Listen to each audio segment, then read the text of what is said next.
If your chicken is still clucking and you're bitching in the kitchen 'cause your cooking ain't good looking and there's nothing left to save, watch this show and suck it up, 'cause even you can't fuck it up. If you're tired of all the bitching and your food is awful sickening 'cause your cooking ain't good looking and your friends are not that brave, watch this show and suck it up, 'cause even you can't fuck it up.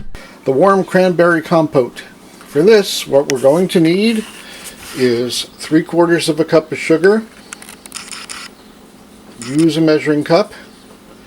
Every house should have them. So 3/4 of a cup of sugar, 1 cup of water, 1 bag of cranberries, double handful of raisins. My wife, for some reason, keeps them in the freezer, so that's where ours were. And a little bit of Grand Marnier to finish it off. We'll get to that part in a few minutes. First thing we're going to do is we're going to put our cranberries in our colander.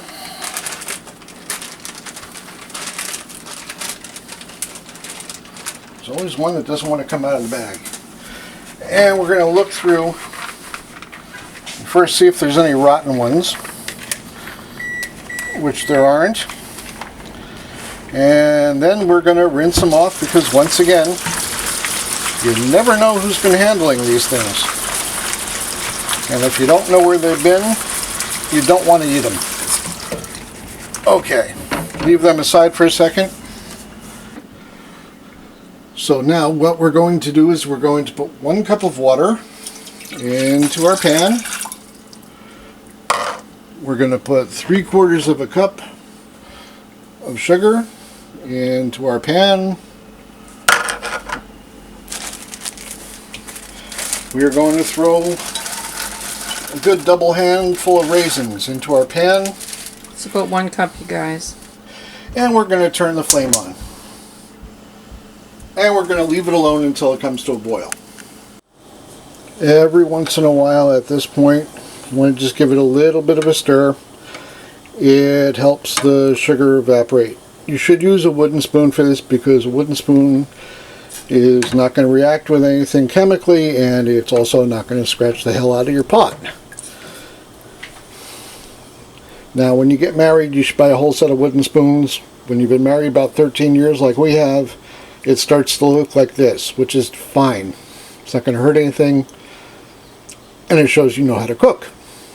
So when your mother-in-law comes over to the house, you can tell her to shut up. You actually do cook for her daughter.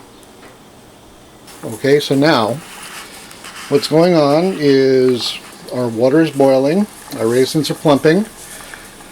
So we're going to go over to the sink, and we're going to get our cranberries, and we're going to dump our cranberries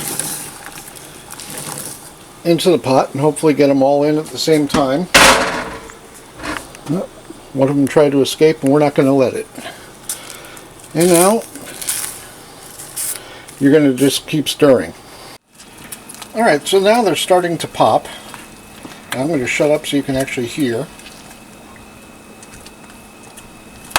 Pop, pop, pop, pop. And that's a good sign. It means we're halfway there already.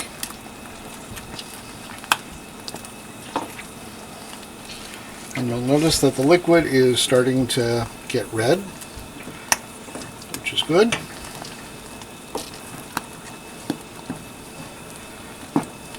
It's starting to thicken up.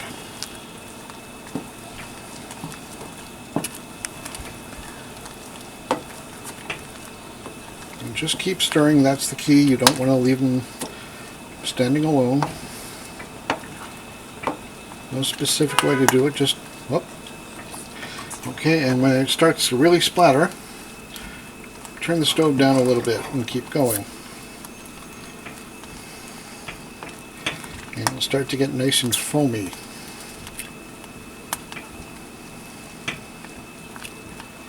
You're going to want to do this about maybe, takes about 10 minutes all in all.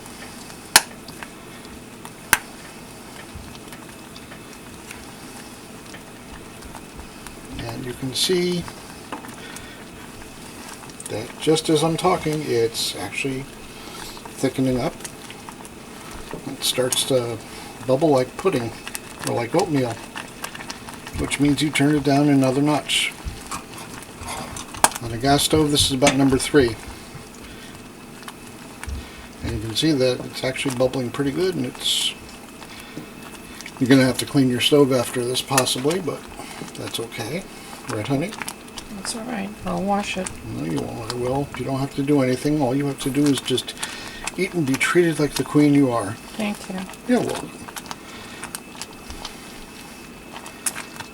Alright, now you see how the liquid here is getting nice and thick? That's good. It means that when we take this off the flame in a couple of minutes, it's just going to keep getting thicker and make a nice jelly, kind of. This is going to be the best cranberry sauce you've ever had. We're going to turn this down another notch.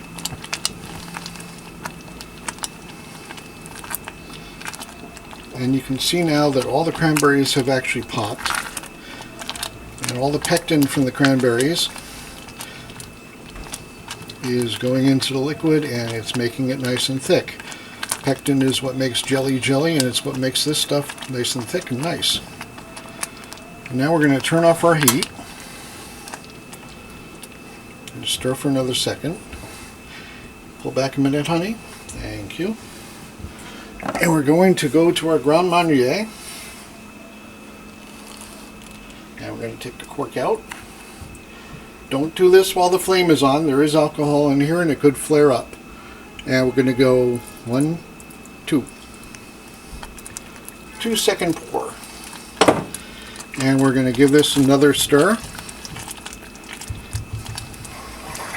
And take it completely off the burner. And we're done. As simple as that. You cannot fuck this up.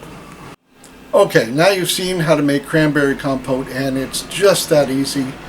Even you can't fuck this up. Okay, so we've finished the cranberry sauce, and now what we're going to do is we're going to take it out of the pan, because doing it in a pot is just tacky when it's on the table. And we want things to look nice, because food that tastes great, that's one thing. Food that looks great, that's just plain sexy.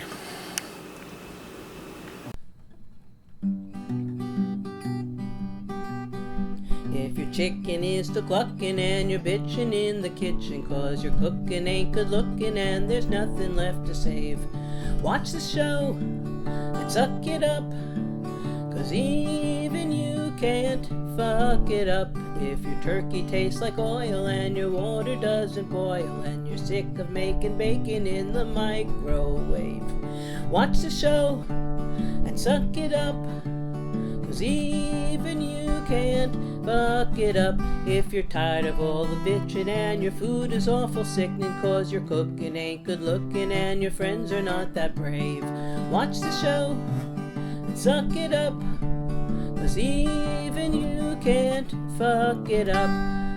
Recipes even you can't fuck up.